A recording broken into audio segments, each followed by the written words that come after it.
one.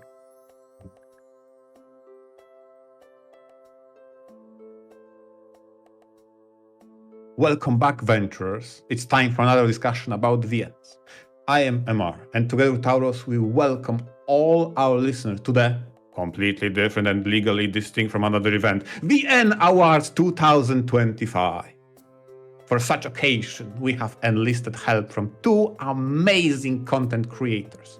Welcome back, Ange and NeNeiSan, to the podcast. Hey, it's great to be back. Excited to be rewarded the best visual novels I've read this year, which is quite a lot. And yeah, look forward to this episode today.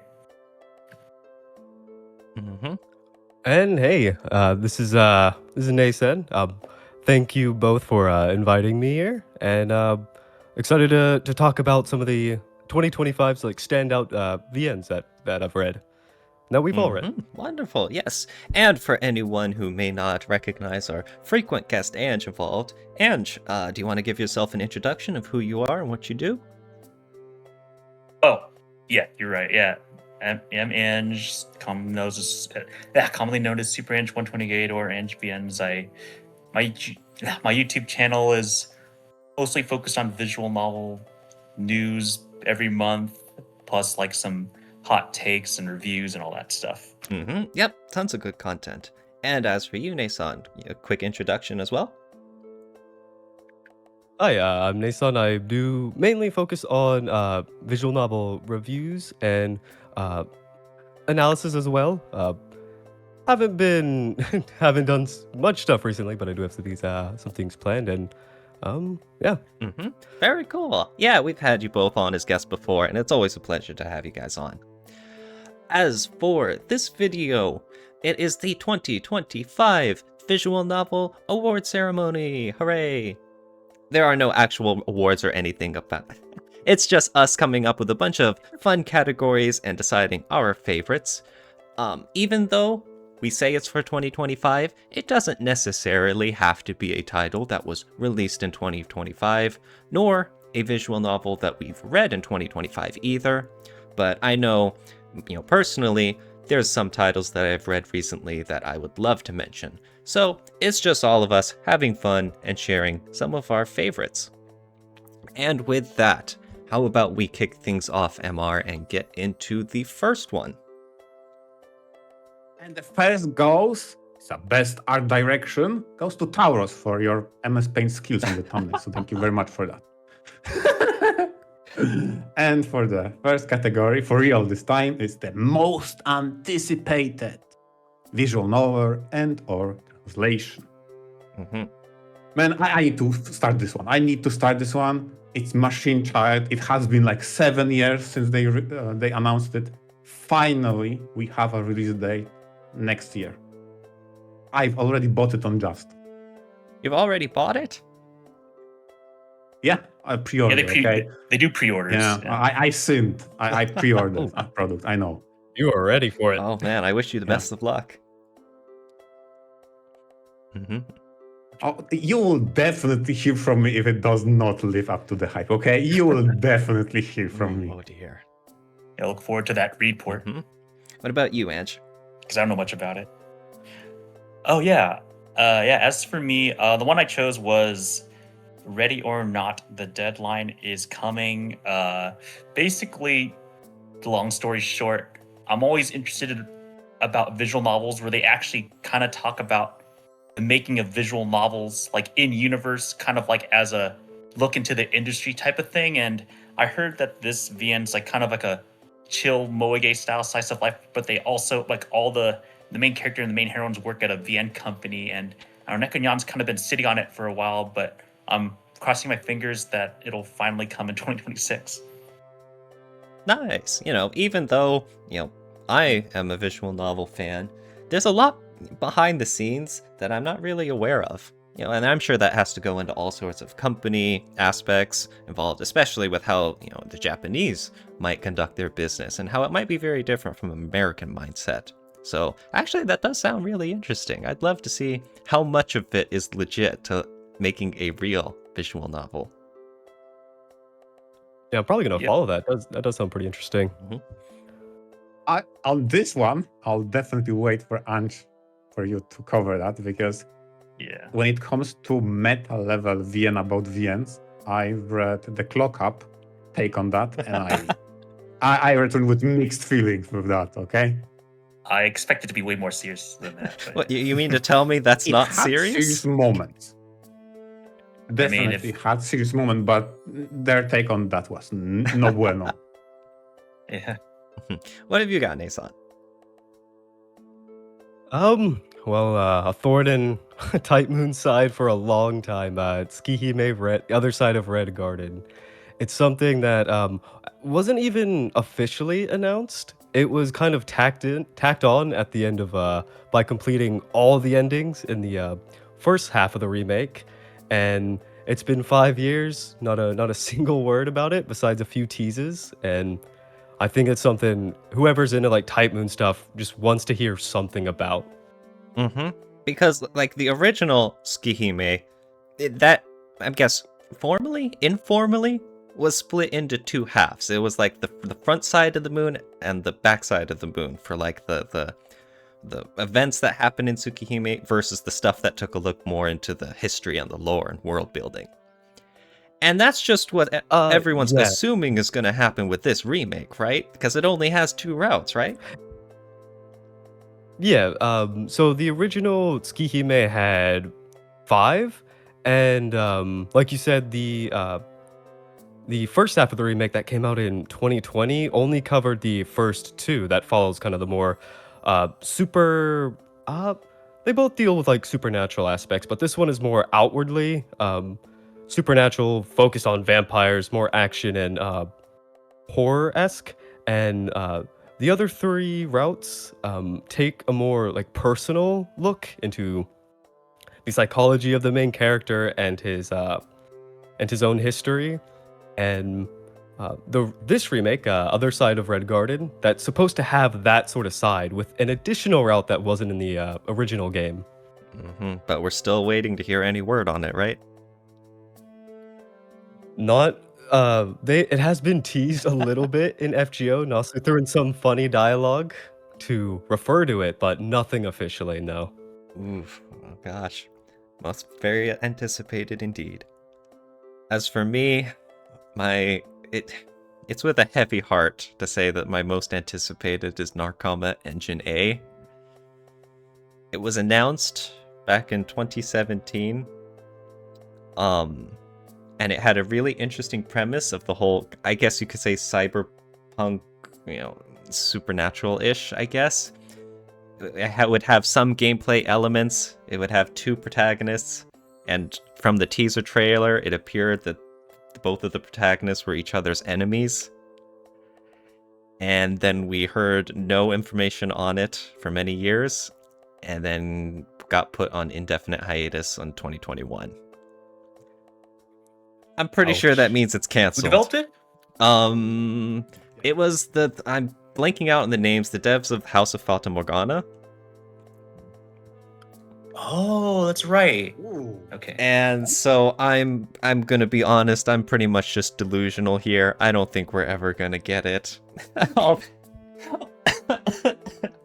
All that exists is a teaser trailer that got taken down off YouTube.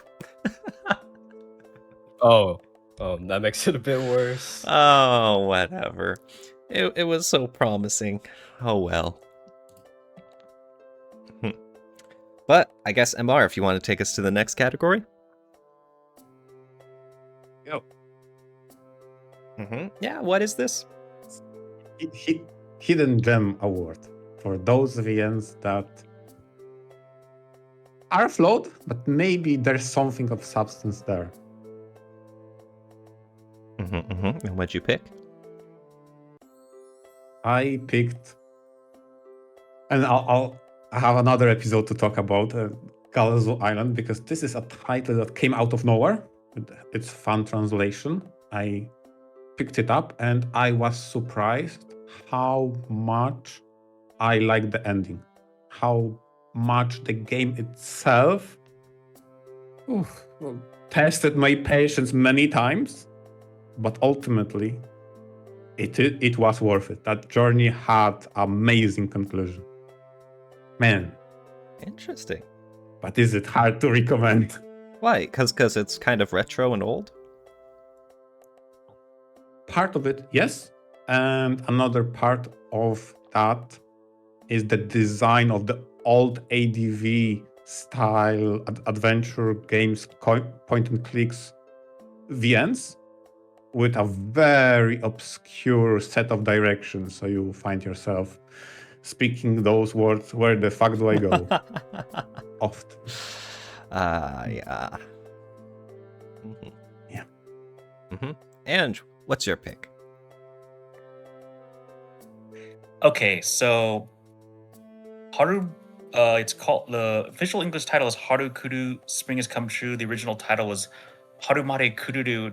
Like, it's weird to call this a hidden gem, because I think in Japan, like when it was released like in the 2010s, it was a pretty popular title because it had, not gonna get into spoilers, but like it starts off with this weird polyamory harem premise, but then like it gets into some like surprisingly serious such psychological sci-fi stuff, but I can't get into details. Ooh. But like it has a really interesting, it has an interesting setting where like the main guy and big surprise, a harem of girls are stuck in this like really small like scene called city. Oh no, it's like the dorm, but like there's no one else around. But then like part of the fun is like figuring out like what, like what's going on, like why are they here, why is all this crazy stuff happening. And like Sekai Project just kind of released it, and like nobody talked about it, but I'm like, it's not like the best VN I read, but it's like one of those surprisingly good once you like figure out the mystery and the emotional stuff. But like, yeah, like on Steam, like nobody reviewed it, but I think it's like low key one of the best of the year, and no one talks about it. Wow, okay. I know one of the cool things about the whole Japan scene is that you can have titles that, do well over there, but then don't necessarily pick up, or it doesn't quite have that legacy that it does overseas, and vice versa. Some popular OEL VNs that don't really make waves. But that does sound interesting. Very. Yeah.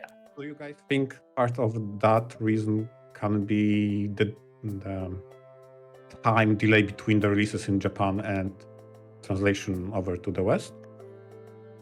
I think it's probable that if it just translated within like a few years, came to Japan, probably would have had a lot more hype maybe. But since it came out like way over a decade, and it's Sekai Project, a lot of no offense to them, but a lot of people don't really watch them anymore. So I wouldn't be surprised if that was like reasons why like it kind of went under the radar.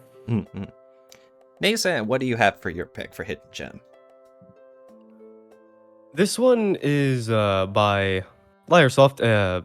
It's called Forest, and kind of explaining why it's a hidden gem would take me so long, but the basic premise is there are these 5 people who get wrapped up in these weird phenomenon that's happening in Shinjuku called riddles. And it's like this weird blend of mystery using a bunch of old literature, myth, and a bunch of like modern day meta writing tropes that kind of blend in this weird sense of like mystery, where these characters just get warped straight into like Alice in Wonderland, the Mad Tea Party, and they have to figure out what's going on, what's wrong, and kind of how to escape it, and the weird psychological effects of what's happening to them by going through these riddles, and the weird like supernatural thing that's kind of happening in the background. There's so much going on that pretty much every chapter you think you have like an idea of what's going on behind the scenes, and then you read the next part and nope, you're just as lost. Yeah, Forest is definitely a classic. I remember that one made waves a while ago. As for me, though, for my hidden gem, yet another killing game. It's got a hilarious title. And yes, it is a killing game. Our main character is wrapped up with some of that fun stuff that I am always a sucker for. And so it's a nice, tidy little story. It was surprisingly good. Very much enjoyed it. I remember a few people talking about it, and it did interest me, especially considering it's a Western-made VN that like got decently hyped up. So I might check it out sometime. The only way this kind of title could be more Tauros-like if it said yet another game with nurses. Oh, get out of Okay. here. All right, take it to the next one, Amar. What do we got? Okay, it's time for the category Out of Backlog Award. So a title that stayed quite some time on the backlog, but it finally came true. It actually got picked, and we've read it. And I'll start with a surprising find of mine. I've seen that title premiere on Just Store, and I immediately bought it. But for whatever reason, I put it on the block. I think it was a year or maybe even 2 years until I finally picked it up. And surprisingly, I had a blast. That title, Gears of Dragoon, was absolutely amazing. I had a lot of fun with that. Yeah, and Nice. had I known that, I would probably pick it earlier from the backlog. Yeah, that's a common theme. What's done is done. Yeah. What about you, Ange? Yeah, so mine was a bit of a tough one, but I went with Hatsuyuki Sakura by Saga Planet. So it only came out December of 2024, so like literally about a year ago now. But the main reason I chose this one is because it's mildly out of guilt, because my online friend who read this in Japanese gifted it to me on Steam, and I was like, oh, cool. I was actually pretty interested in this, and I didn't read it until like, I don't know, a month or two ago for some reason. I don't know, I just prioritized other things. It's, instead of, I always try to read my Steam gifts if I'm interested in them as soon as possible. And I was interested in this title because it's actually it's a Nakige. It's by Saga Planets. It has some unique storytelling. It has, honestly, it's funny I'd say that the main reason I gave it the award is because it ended up having the closest thing to a weird girl harem almost.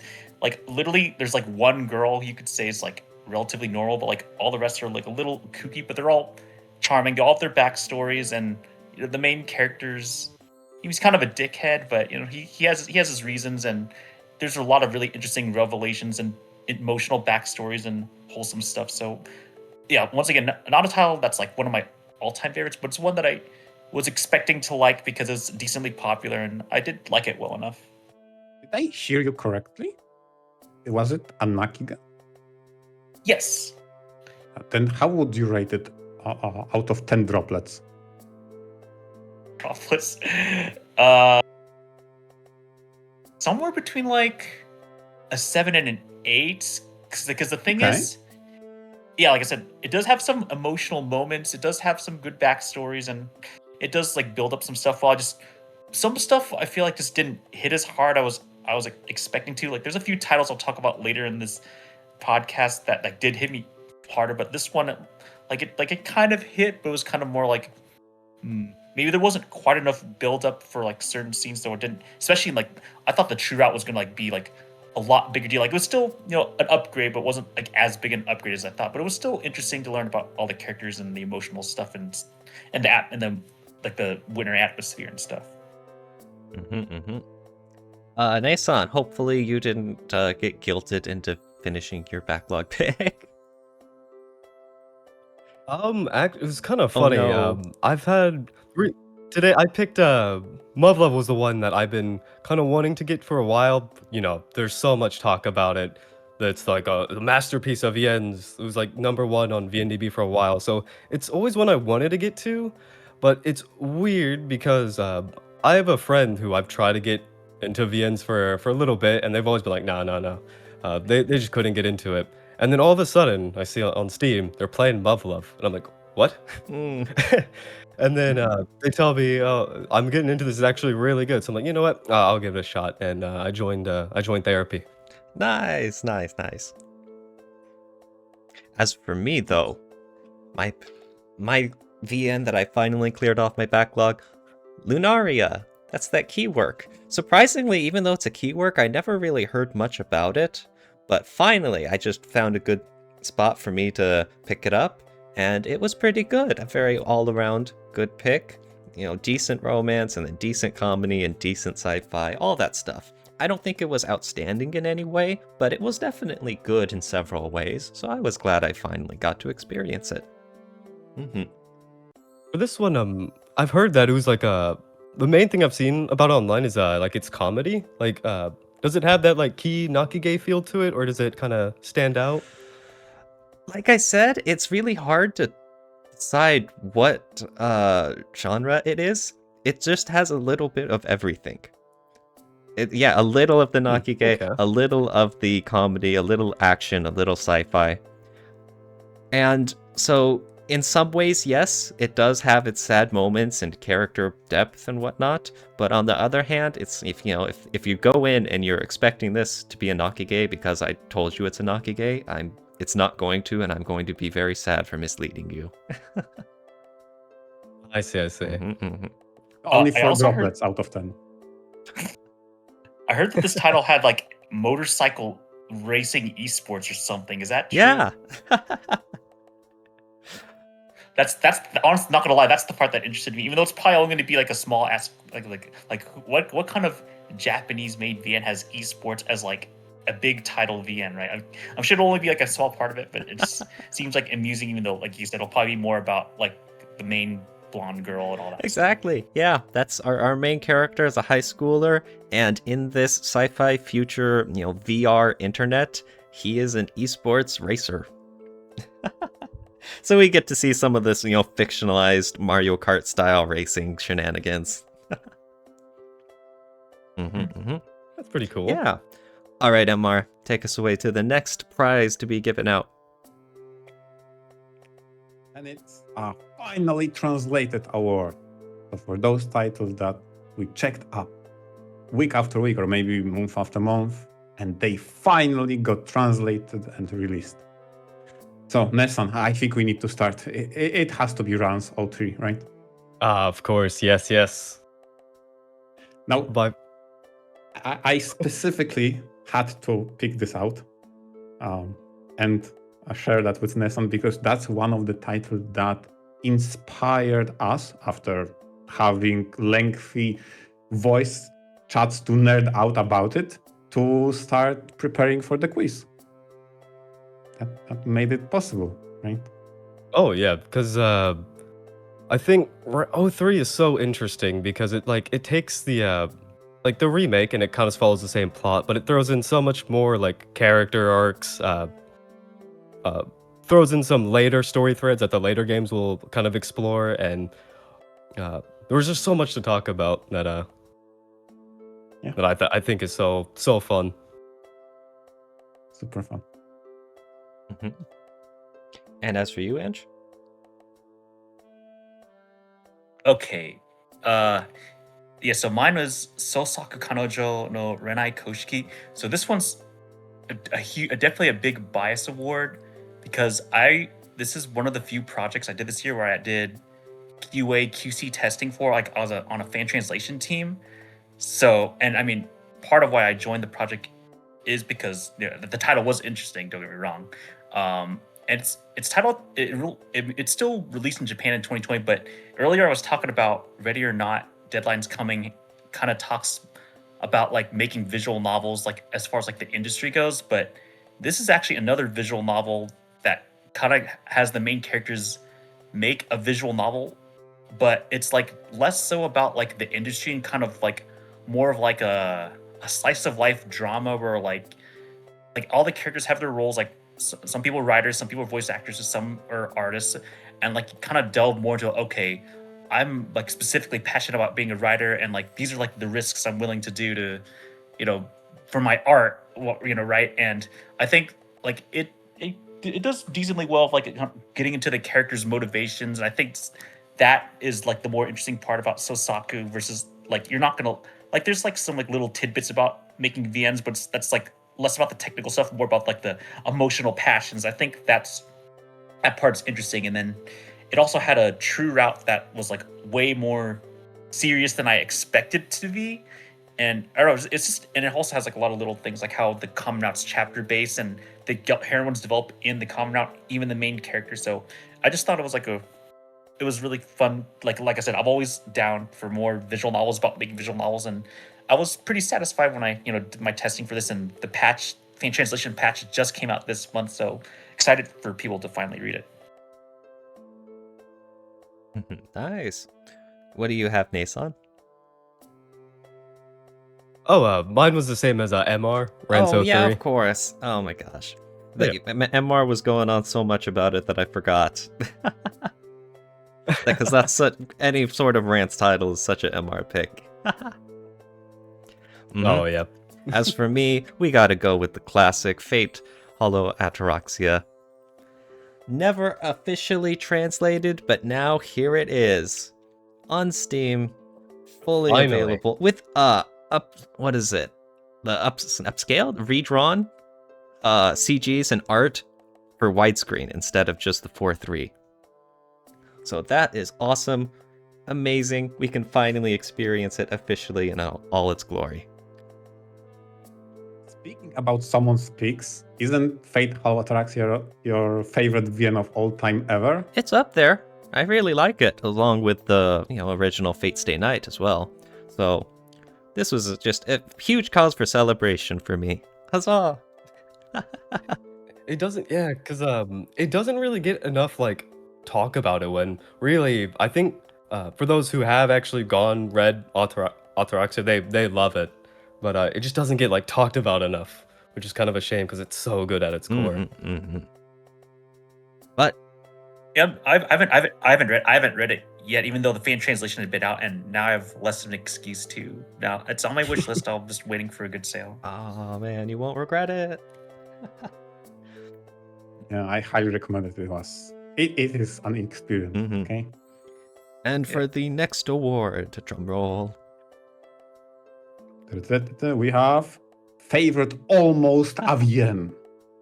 So for those purists out there, we specifically made a category for all those VN adjacent, close enough, almost there. And I had to mention Black Souls, okay? Because it dropped recently, the sequel, Black Souls 2.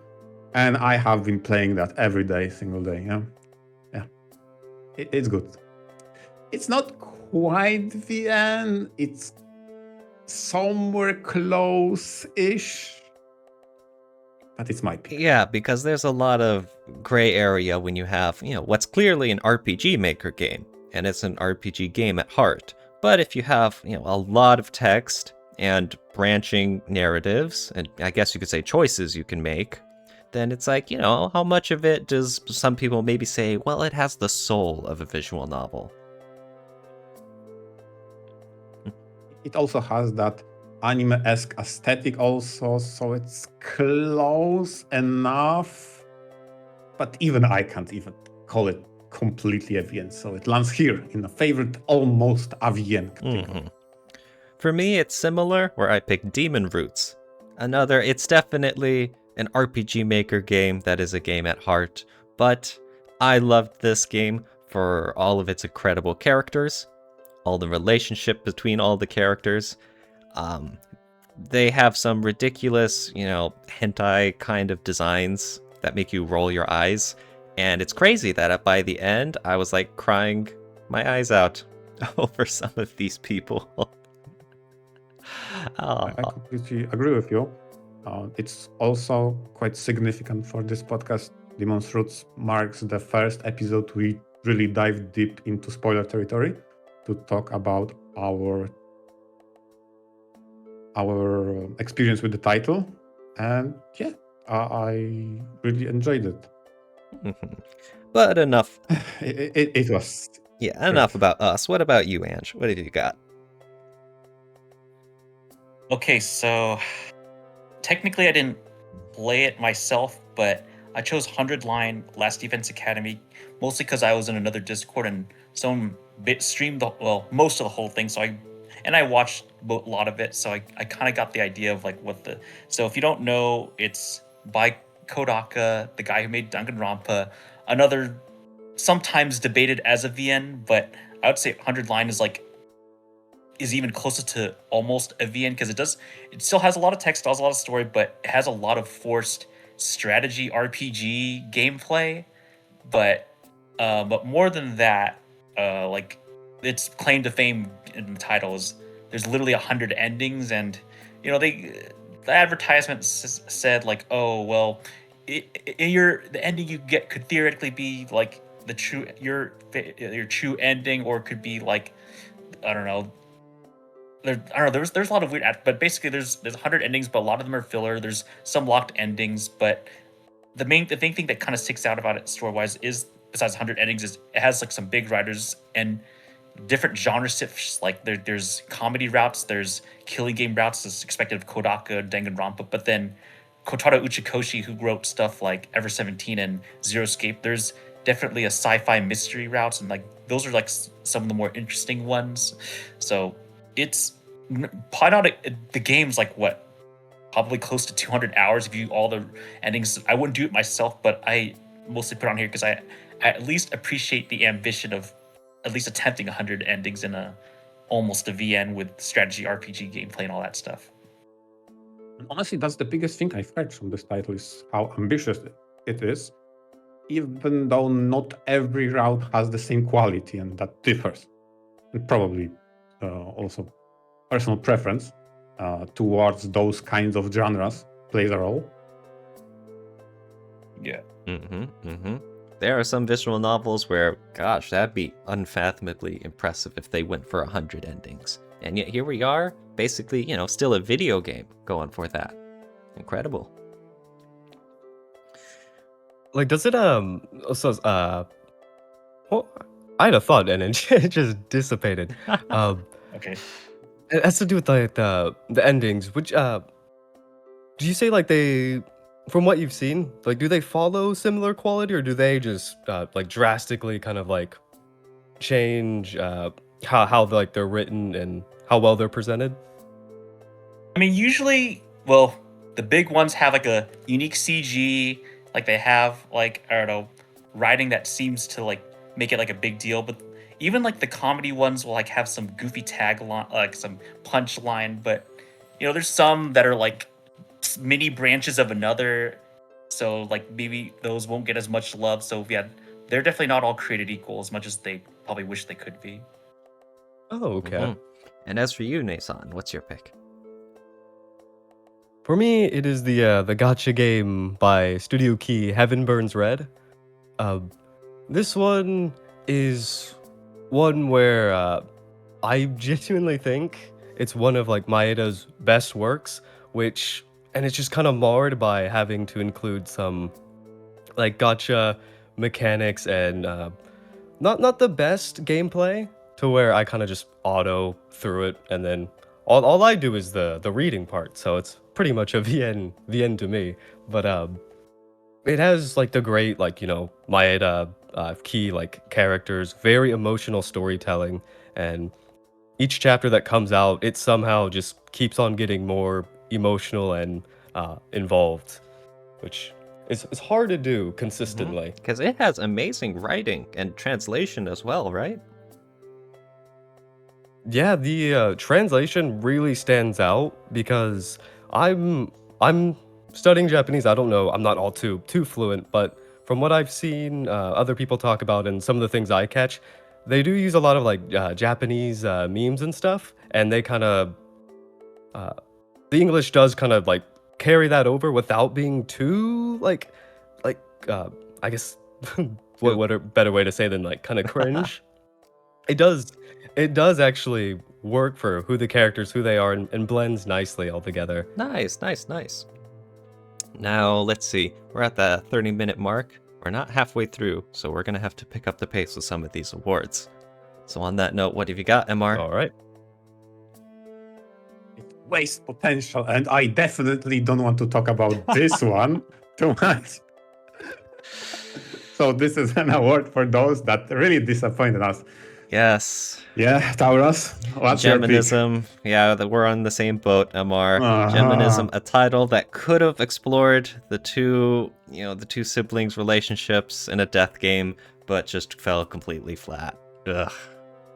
Yeah, if you want to hear us agonize about it, there's 4 episodes on the podcast about us moaning, and losing our No, minds no, about no. this title. No, What do you got, Ange? yeah. Next, Yeah, mine was a Perennial Dust Kinsenka. I was mostly interested because it's the same writer who did Iritoidori no Sekai, but for Front Wing. But I just thought it was a mess. I thought it was like some of the worst pacing I've seen in a Nakige.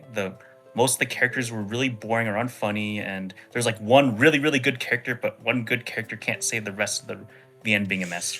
Right? Yeah, ouch. Characters you don't care about is kind of a killer for a Nakige. Yikes. Yes. And then what about you, NeNeiSan? So this, when it says wasted potential and I put up Angel Beats, I don't mean this in a bad way, because Angel Beats itself, from what's there, is incredible. If you don't know, Angel Beats was planned to be a 6-part game, and right after the first one came out, first beat, everything else just didn't really come to fruition. So all we're left with is this one incredibly well-constructed VN that I think has some of the highest potential for Maeda's writing, and because it got cut off after that first game, we can't see the full potential of it. Oh, that's a shame. It's one thing for a title to just be bad in its own right, but it's another for just imagine, what could have been, what more could have followed. And there's a lot of wondering. Ah, darn. All right, MR, what about the next award? now for previous was for those we want to forget. How about the ones that we cannot forget? So I still think about it award, and I gotta open that with Amatsutsumi. I don't want to spoil you, our listeners, why, but they got it.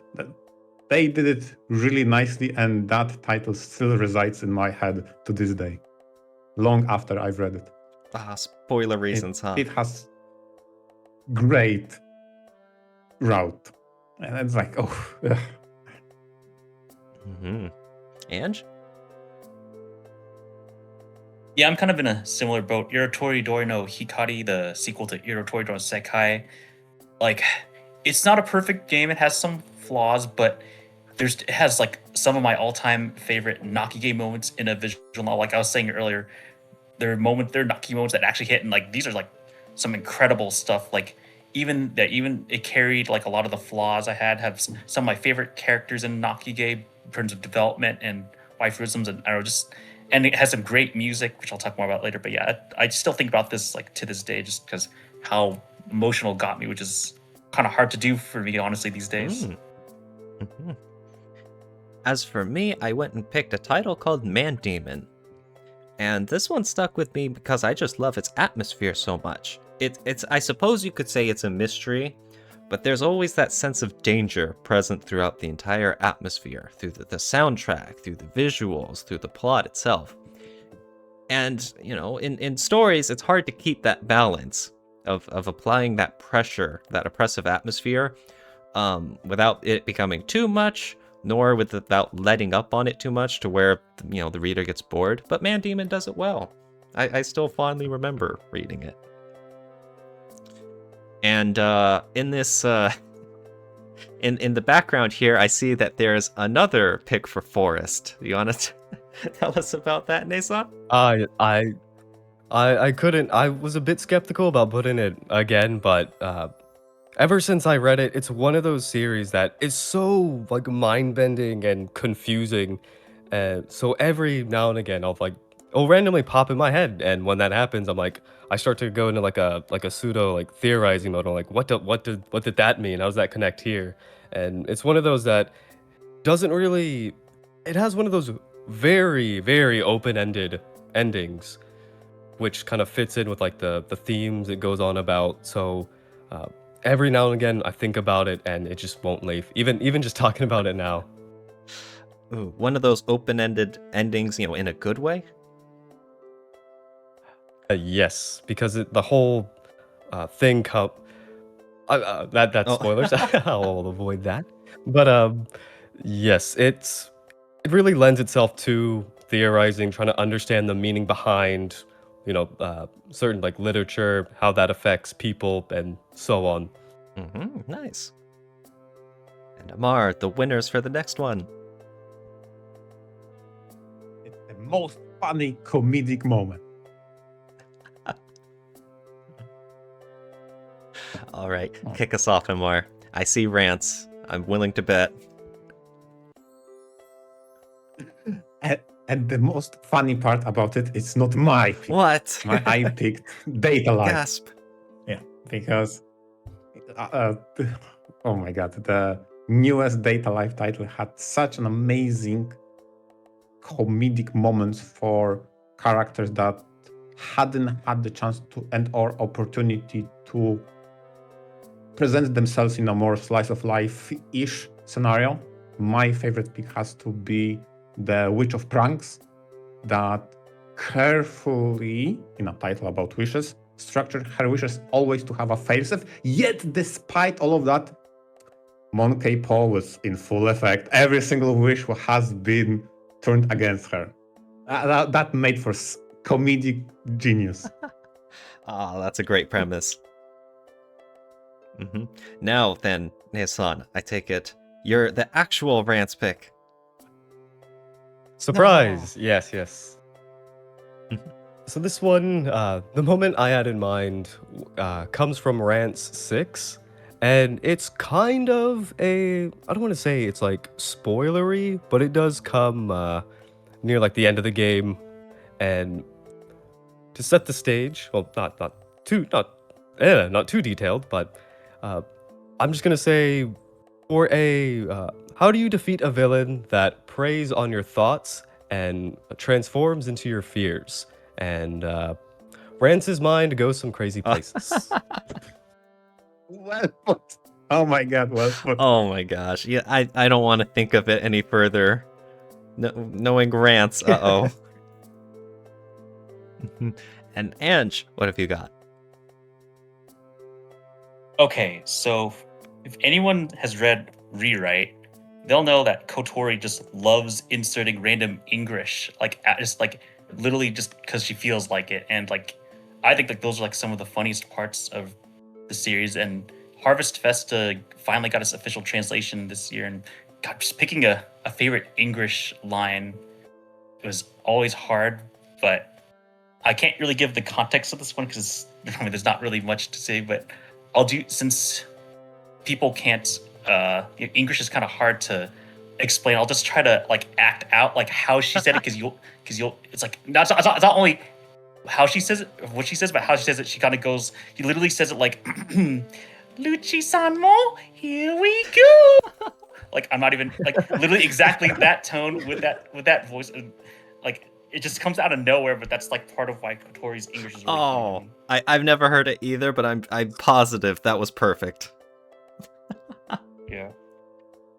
That's one of my favorite gags too, whenever some character pulls it out. As for me, it would be Witch on the Holy Night. Specifically, they had a bonus chapter. Because in The Witch of the Holy Night, that has its main storyline going on with all the characters and stuff. And they also have many bonus chapters, side stories, like intermissions, I guess you could call them, that aren't necessary, but they give some info, and you could read those at any time at your leisure. And one of the last is a big old chapter involving a murder mystery with a very strange method. And I won't get into the spoilers any more than that, but as the events play out, things get very ridiculous, and there's a whole lot of comedy involved. And the picture, yes, Alice in a big old penguin suit speaks for itself. Alrighty, take us away, Amar. Okay, so the next one is the Best Boy Award. Not a protagonist. Those will have their own separate category. So I picked probably the most fun antagonist next to the one from Galzo. Is from the Gears of Dragon 2, the Lieutenant Marshal Moser. Moser. He was freaking amazing villain to track in that title. I don't want to elaborate too much on the spoilers and press for time, but oh my god, seeing his exploits and how he came to power, rise to power, it's just like amazing. A villain for the pick. Interesting. And Ange, what's your pick?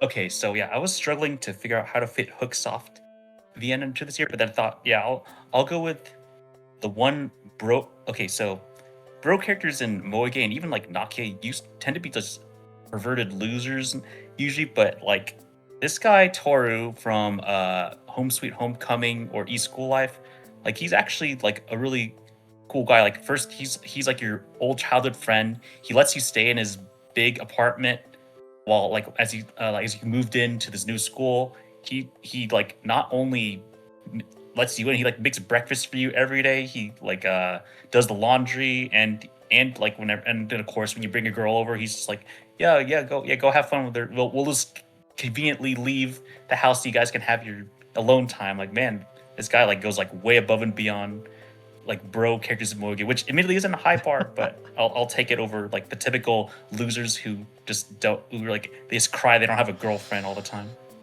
Oh yeah, what a bro. NeNeiSan, what about you? For me, I picked Hinata from Angel Beats, and kind of following off of what Ange said, he's just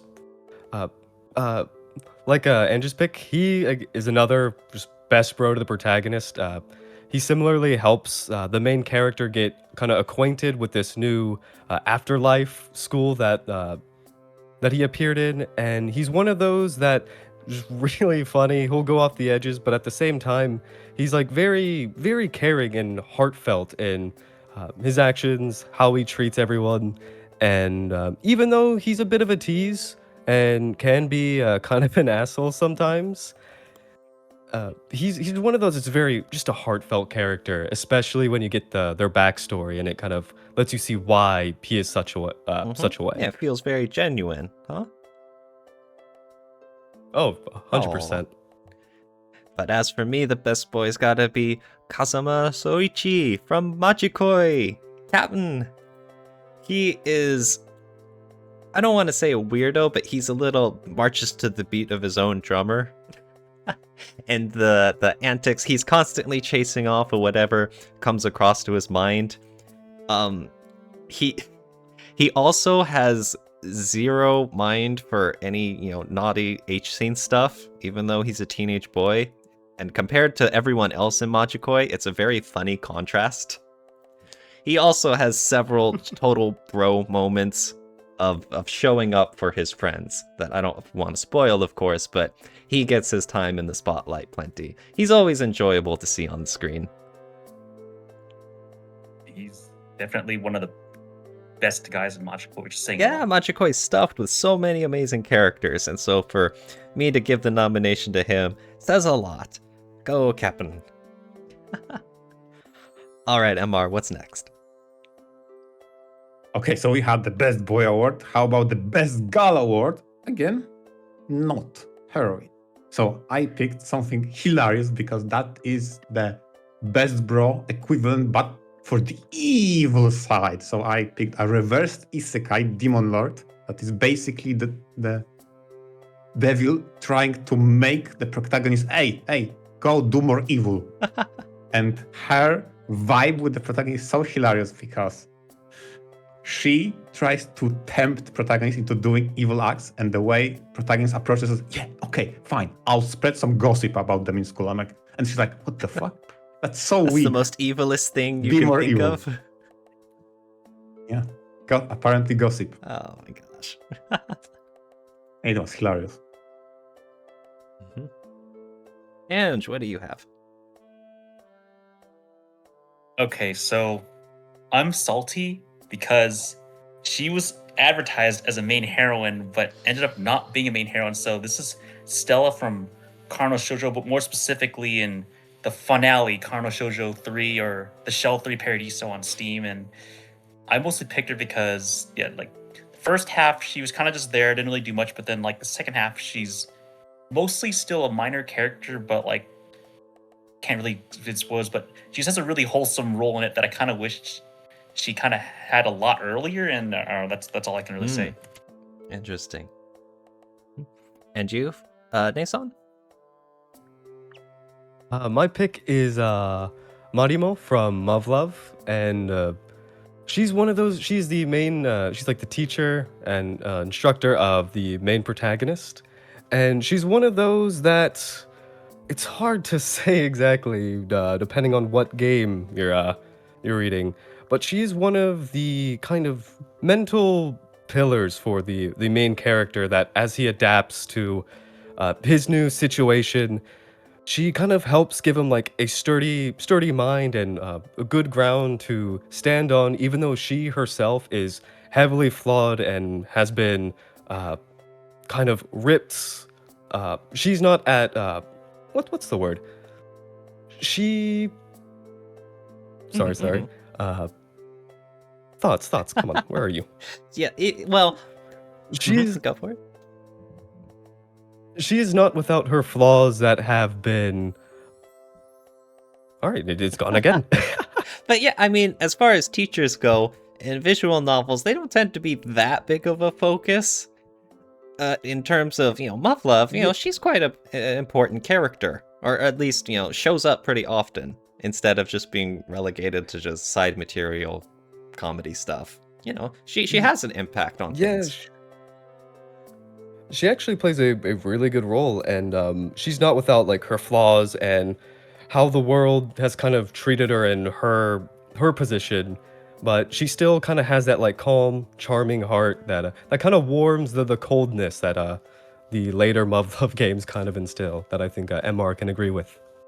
I mean, she's one of those characters that definitely got an upgrade in the later titles because she got promoted from laughing stock to an emotional pillar, like you mentioned.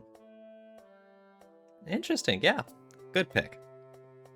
And as for me, I would go with Marina from Zato. I love the world and everything in it.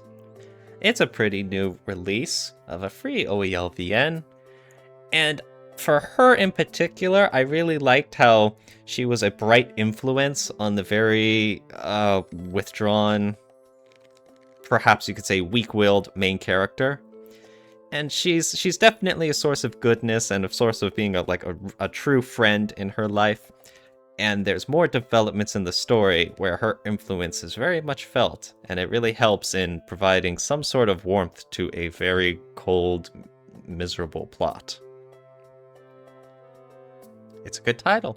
Those are the best types. Oh yeah, we're seeing a theme here. MR, next round of awards. Speaking of patterns, we had Best Boy, Best Girl, time for favorite protagonists, and again, this is not my pick. I've restrained myself. I did not pick Rance. I picked the protagonist from Suzukari Dungeon. And it's a package deal. I'll go into details when we go to favorite heroine. Interesting. Do you have any sort of package deal as well, Ange? Kind of, but I can still talk about it. So mine's Itsuki from Criminal Borders, one of my newest favorite episodic series by Purplesoft. Episode 3 and 4 came out this year, and episode 1 and 2 came out like a year or two ago. But like seeing this guy's development from like a loser NEET who like almost did bad things to his childhood friend, like actually like become like finds a found family and has to do some like morally gray stuff to like help his friends out. It was like really good development, and I really wish I could explain the context of the picture I chose, but it's easily his coolest moment in the series. Oh, nice. That's a tease for everyone to read Criminal Border. As for me, my favorite would be Hiruruka from Meteor World Actor. He is a detective in an urban fantasy setting, And he is such an interesting guy. He's lazy, and he bums off his friends, and he doesn't care about helping others, and he's extremely selfish, and he just cares about drinking, and he's super messy. He's all sorts of negatives that you would think for a main character, but he is also a very silver-tongued jackass. He has a very funny sense of humor that just permeates the entire script of Meteor World Actor, and that's definitely one of that visual novel's strengths. It's very fun to read and to just mock everything through his internal monologues. I just love how you mention all the positives. Like, yes, Scruffy, protagonist from a VN that had lackluster completion and a lackluster sequel, and an upcoming another sequel that surely will bring everything together, right? Me putting on the clown makeup. What about you, NeNeiSan? I wonder. As you could probably be? tell, I don't know his name exactly. I think it's Rance. Yeah. I don't know what He's to the say goat. that hasn't been said by MR in previous episodes, but he's one of those characters that completely he's predictable, but how he goes about acting on those predictable traits of just being a sheer menace on the plot, script, and all of its characters, he always defies your expectations by stooping even lower. And with me having read, getting a bit farther this year in the Rance titles, uh, 03, he carries just that whole persona full throttle. And what's really special in 6 that I've read recently is he's still that way, but I start to see like an emotional core that's kind of growing in him very, very slowly, and it's very, very subtle, but it's still there. And it's one of those things that, it doesn't excuse what he does, but it's that nice, like, that nuance to his character that I want to see grow. Interesting. It's always fun to join the voice call with NeNeiSan, to listen to his experience with our runs, and in back of my head, I'm like, oh, you wait, you'll love it. And you always Oh, give those man. like, small nudges that just make me more excited to go on to the next game. And so the next award is definitely favorite heroine. So to complete my package deal, I picked oh my god, I forgot the name of the company. I think it was Goshunja Incorporated, and she's the one of the main heroines from Suzukari Dungeon.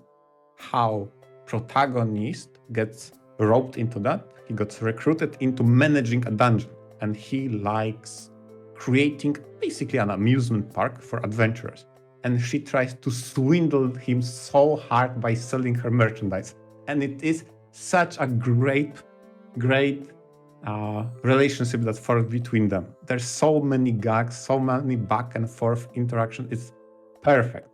The amount of times I saw in her trying to push another merchant trick, a big example of, you would like to have a pitfall here, so they have to avoid it. Look at this premium pitfall that goes very deep. He says, no, that's too expensive. How about this cheaper option? I'm like, that sounds reasonable. Hey, wait, stop. I know what you're doing. You're selling me some stuff by showing unreasonable prices. Those kinds of interactions were so fun to read. They were perfect for that game. all of the classic scamming tricks. The merchant goblin, so good. She's also Kuderes of perfection. And who do you have? Okay, so can't talk too much about her because she's a character that comes like super late in the story, but her name's Ai ni Kaido from the Iratoidoi no Sekai and Hikari series. But yeah, without giving too many spoilers, she's just like one of those heroines that just comes once a blue and she just fits like all the things you really like in a heroine. Like she's mildly quirky, but she's just a really optimistic, dare type of girl, but she also is surprisingly deep and likes to help people. And then she has a lot more going on than you expect, and help make Iratori like one of the many reasons why Iratori's like kind of in the category of I'll keep remembering it for for a while. And you, NeNeiSan? Yet again, another Angel Beats pick with Iwasawa. She's one of the three routes of the first game, and this is probably recency bias because I just finished it up last week. But she as a character is like a self-proclaimed music maniac. All she cares about is working on her band and just stringing along to her guitar while singing. And what's really cool is that throughout like her route, you kind of have the main characters slowly have her open up through just weird ways because she doesn't really she doesn't care much else besides music. That's it. And then you have the main character who tries to like uses like more in tune knowledge to kind of grab her attention, and slowly she just kind of opens up, and you have that nice like bond between them that's unexpected, but it works surprisingly well. And as for me, I would pick Kurokawa from Nope Nope Nurses. She... Yeah, it had to happen. Yes. She's a character who has her emotions on her sleeves, all turned up to 100%. She's a very gloomy individual and has several bouts of self-depreciation and putting herself down. And yet at the same time, she's also very sadistic. She's also very conniving. And yet, when things go south, she panics and she gets extremely flustered. It's the kind of person who's very reactive to the situation she finds herself in, and it's so funny every time, and just how over the top she is at everything she does. I love her so much. All right, MR, we're coming up to about the top of the hour, though, so MR. Let's pick up the pace. How about favorite soundtrack?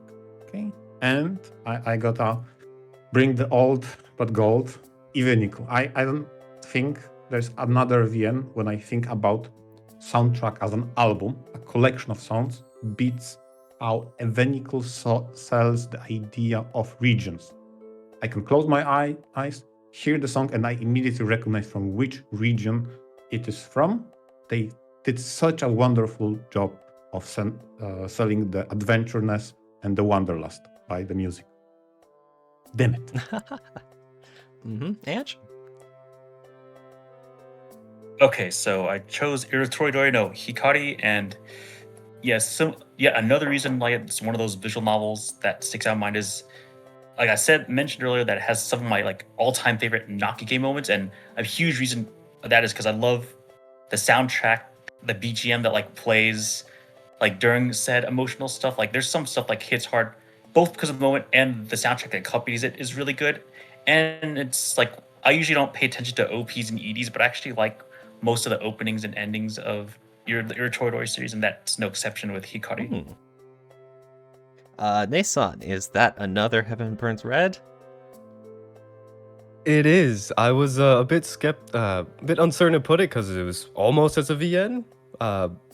However, the soundtrack is so good. I don't mind the flack that comes my way. I had to bend that rule a little bit. It's the variety of the classic Nakige trope or Nakige OST, along with like the more upbeat, funny stuff, and then you have the classic Maeda. You will cry listening to this every time.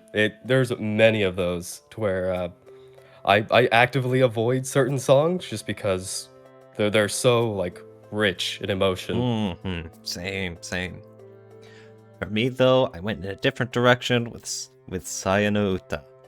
All of the tracks there have a lot of emotion to them, like you were saying. They all really sell that whole psychological dread. Even the normal daily upbeat lives, that always has that little undercurrent to it as well. And I think just as a whole, the soundtrack really just comes together very well. We're past the top of the hour, MR. And now it's for favorite CGs. So I chose probably the most interesting use of dynamic CG for this reward from Gears of Dragoon, in which they render CG within a CG. Whenever a huge world encompassing event is broadcasted to the world, they render CG within a CG, and that took me by surprise how well made that is from the context of the story itself and how it is made as a CG in and of itself. Dang. Nice. And Ange? Okay, so I know a lot of people don't like the remake of Ever 17, but I actually didn't mind it that much, even as someone who read the original. But I chose this CG because it's brand new and it's really goofy. I did Sarah. She made sushi with that infamous tuna CG from the original. I think it just made an already silly CG even funnier. I was like, okay, I don't stuff like this just fits her character. Sarah's my favorite girl, so I was biased when I chose this. Goodness, that's a lot of work carving up that big tuna. Yeah. Yeah. And NeNeiSan? Recency bias kicking in again, but this is another Iwasawa from Angel Beats. One of the first moments where she starts to break out of that kind of musical shell of hers and you start to see her enjoy life outside of that for the first time, and it's just one of those that just warms the heart every time I see it. Aw. As for me, it's the Fate Stay Night, that famous scene of Shiro and Saber in the moonlight. It's a classic. It needs nothing else to be said. It's gotten That is so iconic. It's Oh been my mimicked in God. so many other Fate titles. It's probably one of its most famous shots. Haha. Yeah, true. Alrighty, MR, and the next one? Favorite yen developer. And oddly enough, I did not pick Alisa. I actually feel like Nitro Plus has never failed me yet. Yeah. And with Alisa, I have some gripes, but with Nitro Plus, not so far. Okay. I'm not too familiar, so I can't say too much, but alright. Sayano Uta, for example, That's is just Nitro one, Plus yes. title. Demon Bane, Muramasa. Yeah. Ange? For this year specifically, I'm really glad I was able to talk about them at least once, but I chose Asa Project. They're a Moege company that's very focused on a really specific, ridiculous, over-the-top type of comedy. Like all the characters like savage assholes or weirdos, and that's perfect for me, right? And this year, we had two titles that came out that one I was really excited for, Fudamata Renai. It's all the characters are university and it's all the same humor. So I almost considered that for most anticipated, but I just fit it in here. And then there's also a fan disc for one of their older titles, Koikari, about a rent-a-boyfriend scenario. That's how silly their scenarios are. And then a newer translation company called Quinium announced that they're going to translate Renai 0 Kilometer, though it's not coming out till January. So it was a pretty good year for Asa Project for me, and I'm always glad to laugh my ass off every time I read any of their titles. They haven't disappointed me on that yet. Oh, I haven't ever heard of them before, so that's nice. Good to know. Yeah.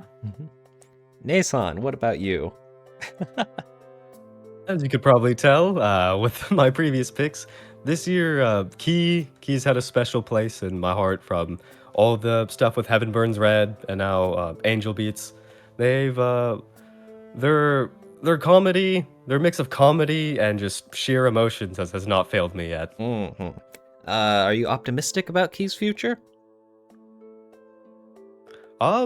With what they've been doing recently, bringing a bunch of older titles onto Steam, even with the quality of Heaven Burns Red, and I think their other project Animoy coming out. I haven't read their too recent stuff, but besides HPR again, but I am pretty hopeful. Awesome. Okay. And as for me, I don't really have much, I guess you could say, loyalty to developers. I tend to just check out visual novels that look cool. especially indie ones or OELVNs and yada yada. So if I had to pick one, I would go with Type Moon. They put out my favorites, the Fate Stay Night, the Fate Hollow Ataraxia stuff, and, Fate Grand Order, say what you will about that. So overall, just, I picked them out of the Fate series.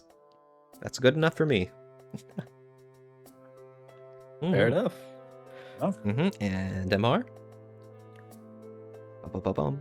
Favorite route ending. And I, funny enough, chose a favorite route, not necessarily the ending itself, but I felt like from the newest Data Live Ren Dystopia, they did an amazing job of having a VN tied to a series that explores new grounds. And in this case, it is Kurumi's route that in a title focus about wishes and the monkey paw that corrupts those wishes. She wishes for changing fundamental rules of the entire series. And it transpires and comes to pass. And that explores something completely different, how Data Light would exist without one core principle. Ooh, that sounds huge. So that was amazing. Yeah, it was well done. Mm-hmm. Ange, what's your pick? Okay, so out of nowhere, Nukatashi 2 had a DLC route that was Japan only for a few years. Like Nukatashi 2 got translated a few years ago for reference. People have been begging for this Susuko route. Like this is just this was a side character, but people just want more because I think Nukatashi is one of my favorite series. But I'll admit I was kind of skeptical of this route because she was just a side character, but I was pleasantly surprised. It had like pretty much the charm of what I love about Nukatashi, their weird sex, quirky comedy, and Susuko kind of had an upgrade to a major character in a way that was better than I expected. So I overall enjoyed the route. I'm glad we got more Nukatashi too. Made you a believer. Okay. Yeah. NeNeiSan? This looks like a new one. My pick was I mentioned it at the beginning a bit, or Muv-Love Alternative, I think, was one of my favorite endings of all time.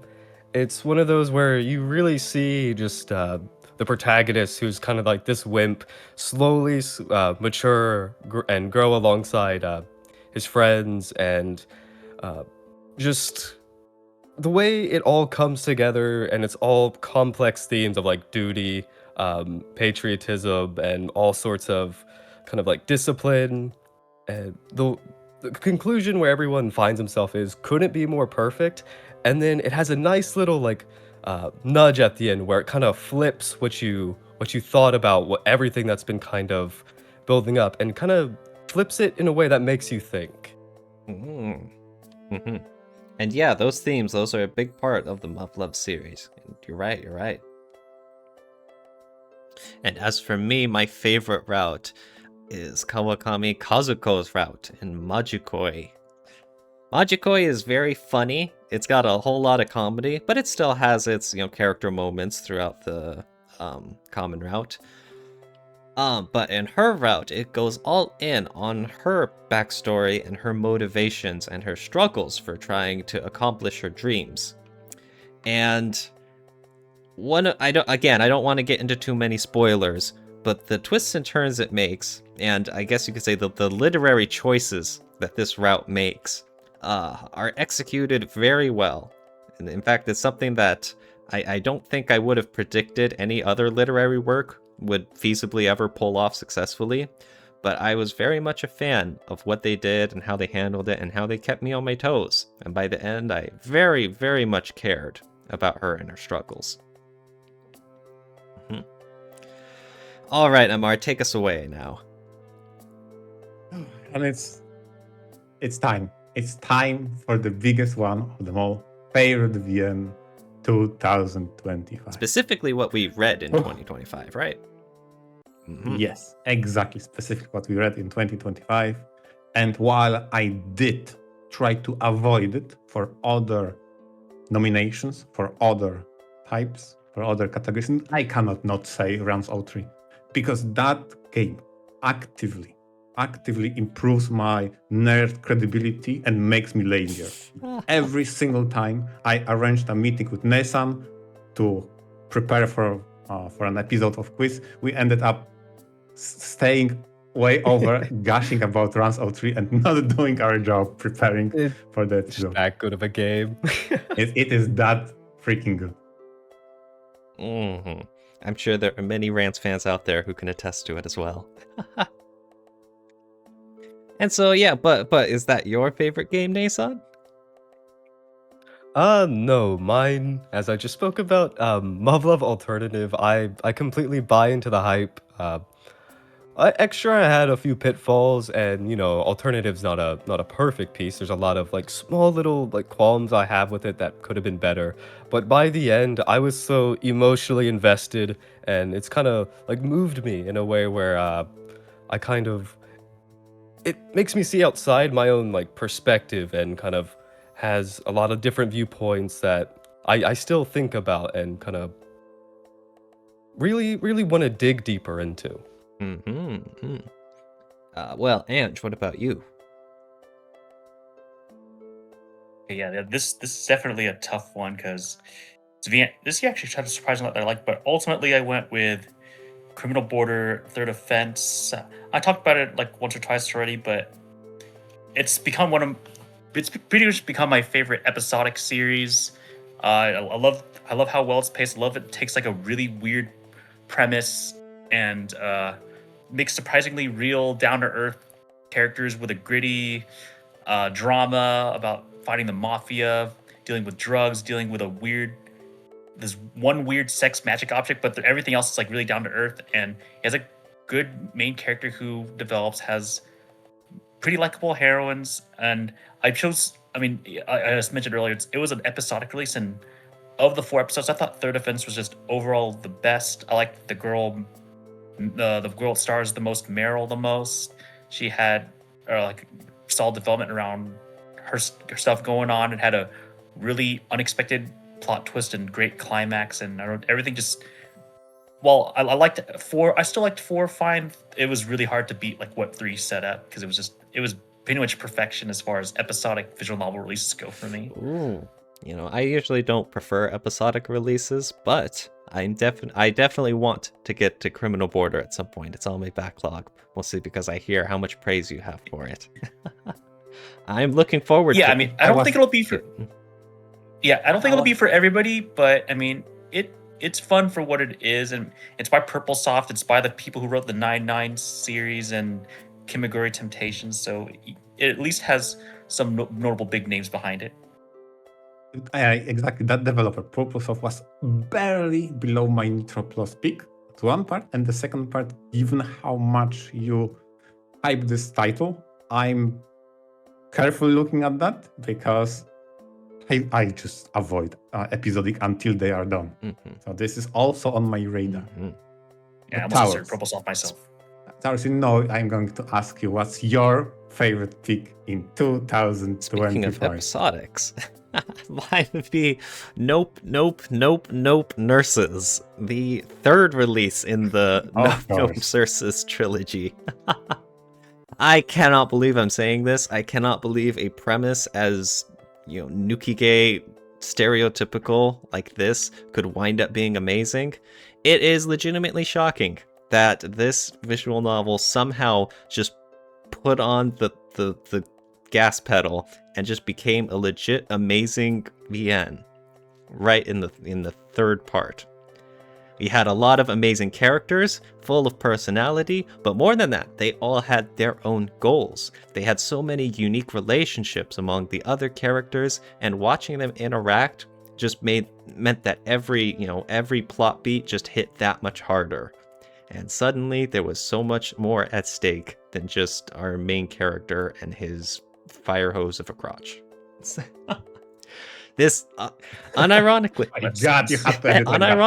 it was just my favorite title that I read. Maybe not necessarily because it was the best, but because this just rose so much higher than my expectations thought it'd be. What we learned today from all those nominations is that number 3 sweeps if we count Marvel Love Extra, Unlimited, and Alternative as 3 different titles, every single number 3 won today. What a Oh, interesting, yeah. coincidence.